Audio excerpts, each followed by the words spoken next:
Hello everyone, it's Lauren here, only Shade Drops, back for another video. The Eurovision Grand Final was 2 days ago, and since then a lot of stuff moved around. There's a lot happening right now, so I'm going to try to give you a little bit of a recap of the news that we got so far today, Monday. If you could not follow because you were at work or anything. Um, First of all, I am gonna start by saying that about the live stream that I will plan to do yesterday. I needed time to process everything that happened during the grand final, so there will be a live stream this Sunday, probably at 6:30 p.m. CET. I will say on Blue Sky when it's confirmed. The time might be changed, but it will be this Sunday. So, this video, I am, as I said, going to tell you a little bit about the news that happened so far. I'm gonna read to you multiple articles coming from websites about broadcasters joining the Spanish initiative considering the counting of the votes in Eurovision. You probably all know about the RTVE request that was done yesterday. I think I'm gonna read the Eurovoix article about that to give you more informations in a few minutes, more seconds. Just before I do that, don't forget to put a little like, subscribe. You can follow me on social media. Blue Sky, Instagram links are in the description below. That does not cost anything, but it helps me a lot to keep this channel alive. So there we go. So, yesterday Eurova posted this article titled RTVE, the Spanish broadcaster, calls for urgent debate on Eurovision televoting. I'm gonna read you the full article. RTVE, the Spanish public broadcaster, has called for an urgent debate on the televote at the Eurovision Song Contest. The Spanish broadcaster RTVE is set to formally request a review of the televoting system of the Eurovision Song Contest with the European Broadcasting Union. The broadcaster states that it has questions regarding whether the current method is appropriate in the context of armed conflicts such as Gaza, and where these conflicts are seen to directly influence results. RTVE, according to a report on its Telediario show, is one of a number of broadcasters requesting the review. The call for the review comes after Israel won the televote in the grand final of the Eurovision Song Contest 2025. Israel received 297 points from the televote, including 13 sets of 12 points. The current voting rules enable each viewer to cast up to 20 votes per device or credit card. El Pais also reports that RTVE is requesting an audit of its televoting results. Voting at the Eurovision Song Contest is handled through Once, an independent German company used by the European Broadcasting Union since 2004. So that was Sunday. Now we're gonna talk about what happened today, Monday. It all started, source according to Eurovision Spain, with the Spanish Prime Minister Pedro Sanchez. I'm gonna read you the article. Pedro Sanchez calls for Israel's expulsion from Eurovision. Pedro Sanchez, president of the government, has called for Israel to be expelled from Eurovision. He did so in an appearance before the media this morning, in which he stated that no one put their hands to their heads when Russia was expelled from Eurovision after invading Ukraine, and that therefore the same treatment should be applied to Israel. He adds that double standards should not be allowed, and ends his speech by sending a solidarity hug, to the people of Ukraine and the people of Palestine, who are experiencing the situation of war and bombardment. Sanchez's words thus join many other initiatives that advocate the expulsion of Israel from the event in view of the actions it is carrying out on Gaza. In the last edition of Eurovision held last Saturday, Israel won the televote with 297 points, which earned it the second position in the global ranking, only behind Austria.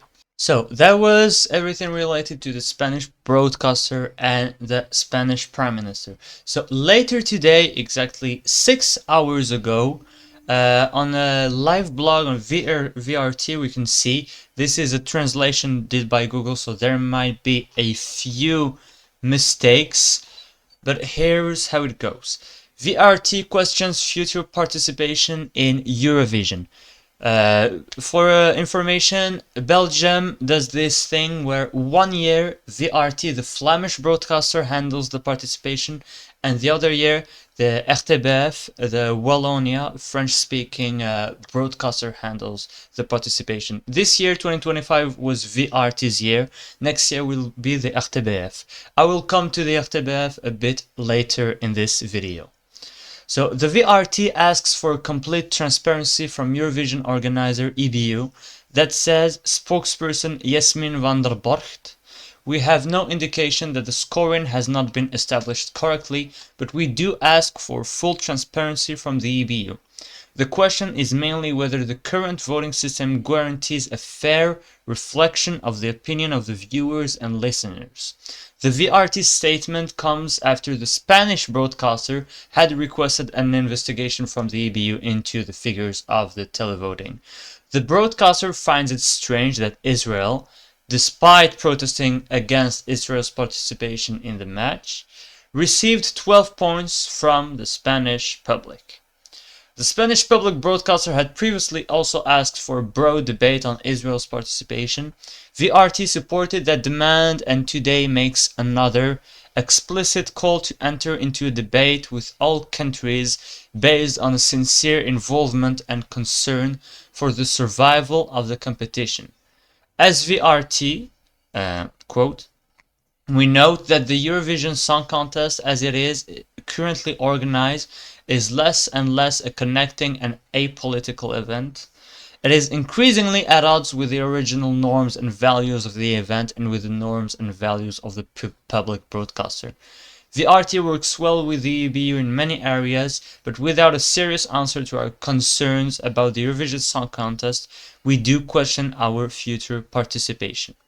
Here is an important nuance, and it is written right there.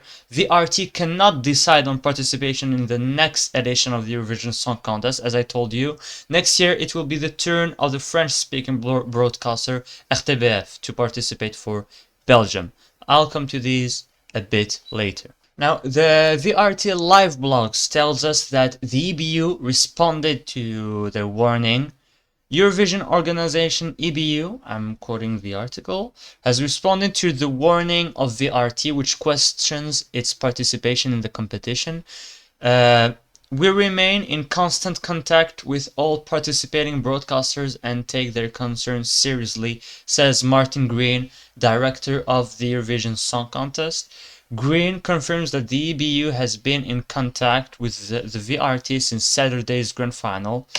Quote, now that the event has concluded, we will have a broad discussion with the participating broadcasters to reflect and get feedback on all aspects of this year's event. It is part of our planning process for next year's 70th Eurovision Song Contest. The BU also says that the organization is in contact with the VRT about the voting procedure during last Saturday's final. According to the Eurovision organizer, there is no manipulation for the time being. Martin Green says, it is important to emphasize that the voting procedure for the Eurovision Song Contest is the most advanced in the world and that the results of each country are checked and verified by a huge team of people to rule out suspicious or irregular voting patterns. An independent control device checks both the voting data of the jury and that of the public to ensure a valid result.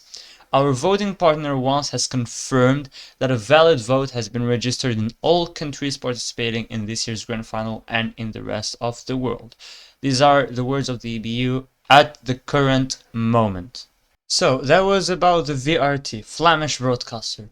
Later today, the RTBF, the French broadcaster, supported the VRT, saying, quote, in the faces of the debates that exist about the voting system, RTBF supports the need to guarantee the highest levels of transparency.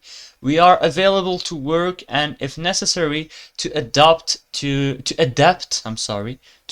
improvements and adaptations to the terms and conditions of the competition. RTBF also reiterates its commitment within the EBU to defend the editorial independence of its member and safety of journalists and public service media in general.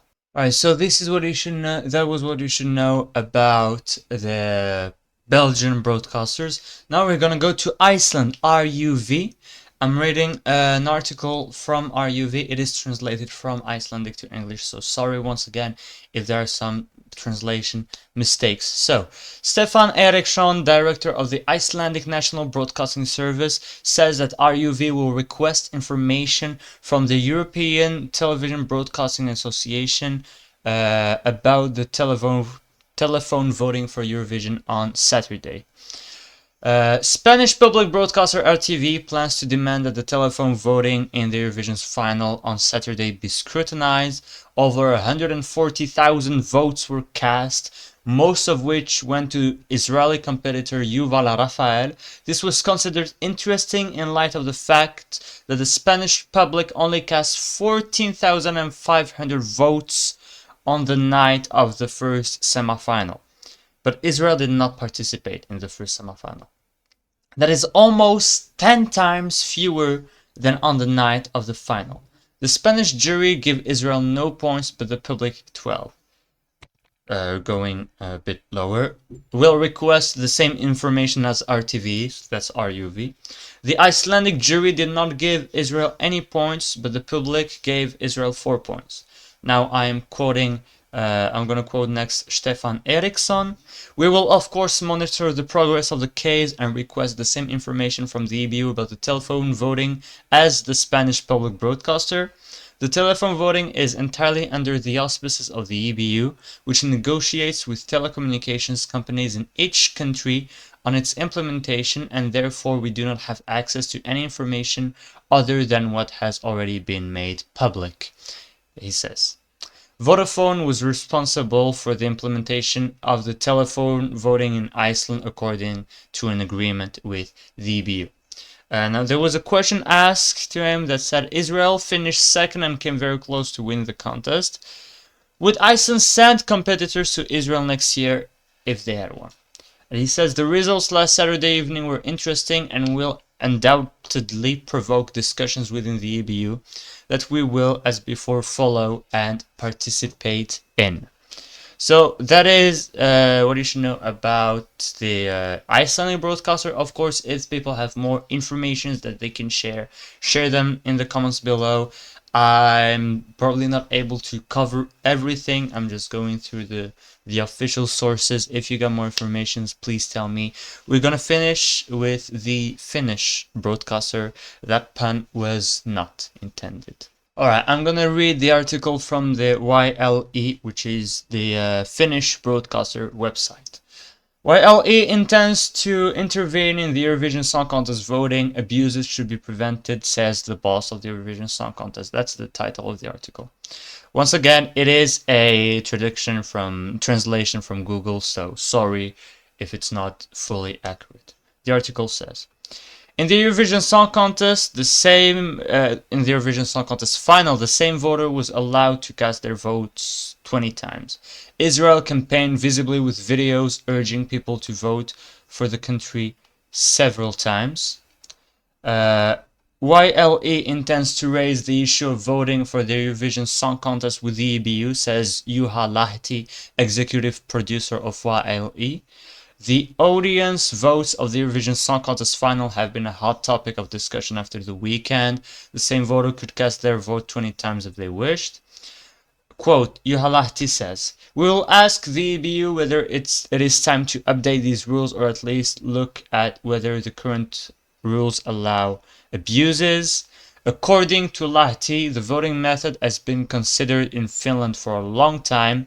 The Eurovision Song Contest is organized by the European Broadcasting Union, the EBU, of which YLE is also a member. You all know that. Israel campaigned online before the Eurovision Song Contest with videos in which Israel's Eurovision representative Yuval Rafael appealed in different languages to give Israel up to 20 votes. And as you all know, Israel received the most votes from the public, 297, and they received the second largest share of public votes from Finland. Finns gave the most public votes to Sweden. YLE also said that they have no plans to highlight Israel's involvement.